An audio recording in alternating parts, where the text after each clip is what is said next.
Charleston White is gonna speak here with Jason Lee, and they're gonna talk about black on black crime, right? Whether it actually exists or if it's made up. But let's hear Charleston White's opinion. Well, not opinion. He's gonna be saying the facts on black crime and why this is a real serious issue. So, but you commented on black murder, which I don't believe black on black crime is a thing. Do you believe it's a thing? Yeah. Why do you believe black on black? Because some would say it's all based on proximity. Show me where the Jews killing each other. Show me where the Asians going to jail for murder, and they got Asian gangs. Mm-hmm. Show me where there's a big population of Asians in California. There are Asian Crips, Asian Bloods, Asian gang. Show me where a big population of Asians in jail. Mm-hmm. You can't. Show me a big population of white people killing white people. You can't. But this is a country of guns. Well, only when they go in school and shoot up kids and say it's not terrorism. But they classify that as a mass shooting. Mm-hmm. They classify ours as gun violence, but it's mass shooting because mass people are being shot in one instance. But they don't classify ours as mass shooting. Well, where do you think that comes from, though? Because again, I'm not one to say everything goes back to white people, but lack of investing. It comes back to us because they see we don't care. If we cared fair use, by the way, fair use. Hopefully, I didn't forget in the beginning. The same about black people shooting black people that we did police shootings, then they would respond to black shootings the way they do police shootings. They try to give us resources and they try to find alternative solutions after a police shooting occurred. They literally put everything on hold. Come on, we got to hear from our blacks. But that's only during a police shooting. Then we act like nothing else bothers us but police shootings. Only thing that bothers black people in America is a white police officer killing a black person. Other than that, nothing bothers us because we don't cry, we don't complain, we don't march, we don't ride, and we don't tear up shit until that happens. So why would anybody care about that? They don't. So, but you comment. So this is everything that he said was true. Everything. Now, I want you to notice something, though. I want you to notice something. This is the part where people are going to hate me. This is the part where people are going to hate me. So I want you to, let me hit a zoom real quick. Let me zoom in. I'm going to zoom in on these comments. And I want you to notice something. It's a lot of black women in the comments. You know what I mean? Which is very mixed. But you'll see a lot more black women in the comments say, yeah, he's right. He's right. You know what I mean? You'll see a lot of mostly black men saying that he's right too, but I can tell people. I will say this: there is a very important cog missing in this, right? And I've already hinted at this.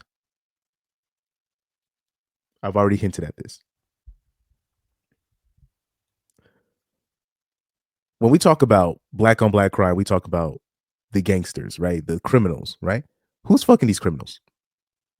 I always ask, this is something I always ask, because when I see a whole thing of people starting to do something, I'm like, oh, there's got to be an incentive for if you see men start gathering up to do something in the mainstream, or you see men tending to flock to something that could help them. I'm like, why is it now men en masse are considering this a pathway?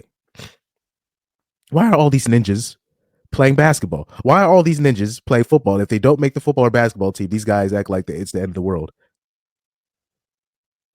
I know people. Okay.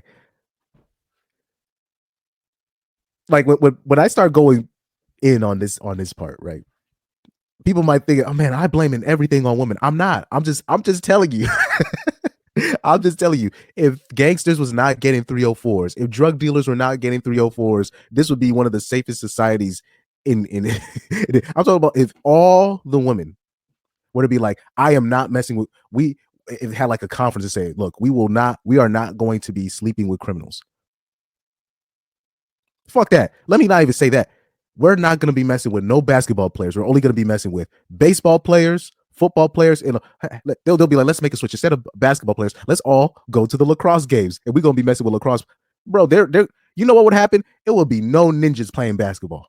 It would be everybody's trying out for lacrosse. They would have their lacrosse professional league would be booming. I mean, like literally, it would boom to such an extent where it would be ridiculous. Like the same way you have the NBA analysts talking about basketball when they shouldn't be, it would be it would be that, but with lacrosse. I'm telling you, this is how this works. This is how this works, right? So, like I said,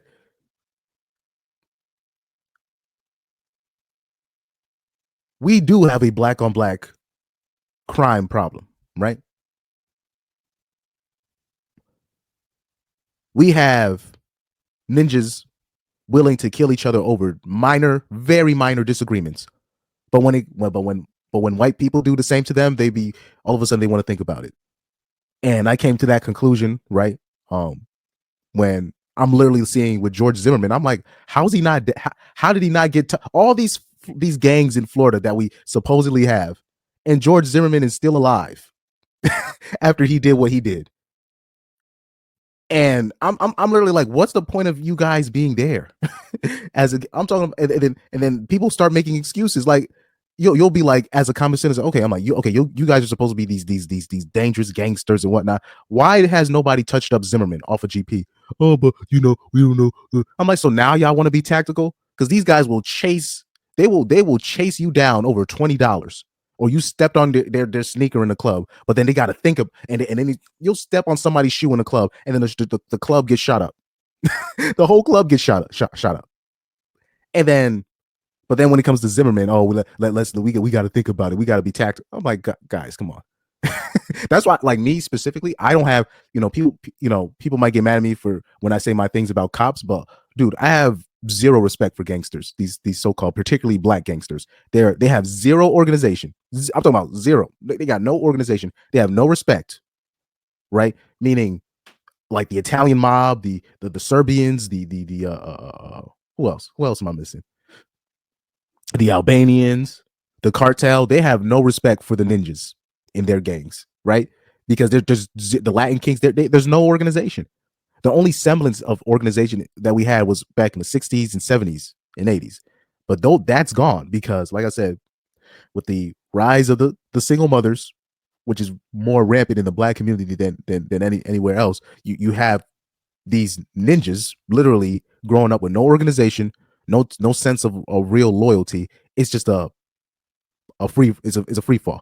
Like, because back in the day, like the gangs back then in the black communities, even though it was still violent and probably even higher back then, the violence was constrained only amongst the gang members. Like back in the day, you couldn't just shoot up a whole block, right? Like you see how like Young Dolph got shot up at a cookie shop or stuff like. When you see these wild stuff like that didn't happen, where you have a whole block get shot up, and somebody's grandmother gets shot, somebody's daughter gets shot. No, stuff wasn't going down like that back then. It was a little bit more organized. There was more honor. There was more of of a code, unwritten rules where certain honorable things that you had to do, you couldn't do certain stuff. But now you got these kids raised with no structure, no dad, no, like where fathers are basically ostracized from that community, unless if you're willing to be a stepdad. So you have literally a community full of weak men, right? Emotional women, men raised by emotional women. And this is why we have the crime rate that we do amongst each other. We're our own worst enemy. And a lot of that is because of how we're raised. No fathers. And it's not because, oh, the dad's a deadbeat. No, because the single moms are reckless. Like, I'm talking about super reckless. They're sharing the same pool of the degenerate men. They're sharing sex with the same men that are killing their sons and brothers. So once you start looking into that, you're just like, oh, I see what the problem is. So like I said, it's not even the cops that are your big, like back in the day, ninjas had to worry about the cops, right? And we still do, but I'm talking about now you got to worry about these single mom raised as ninjas with no honor code, no nothing, who's willing to shoot you up over just looking at them weird, or if you just scuff their shoe.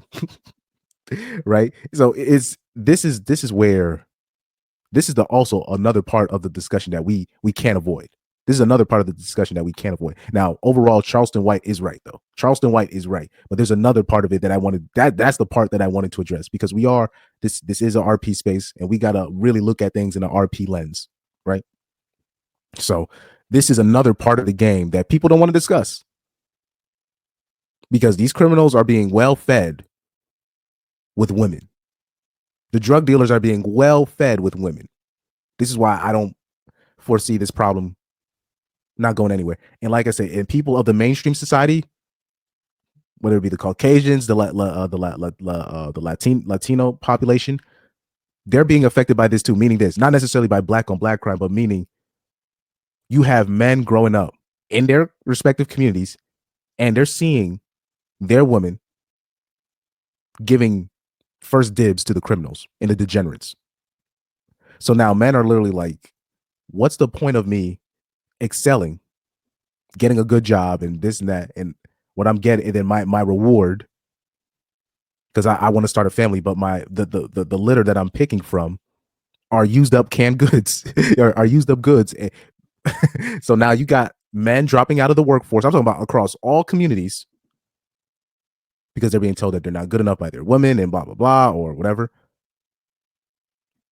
They're realizing that the criminals and the degenerates, they're getting first dibs. They're real. People are starting to put two and two together. They're realizing that the drug dealers are getting first dibs.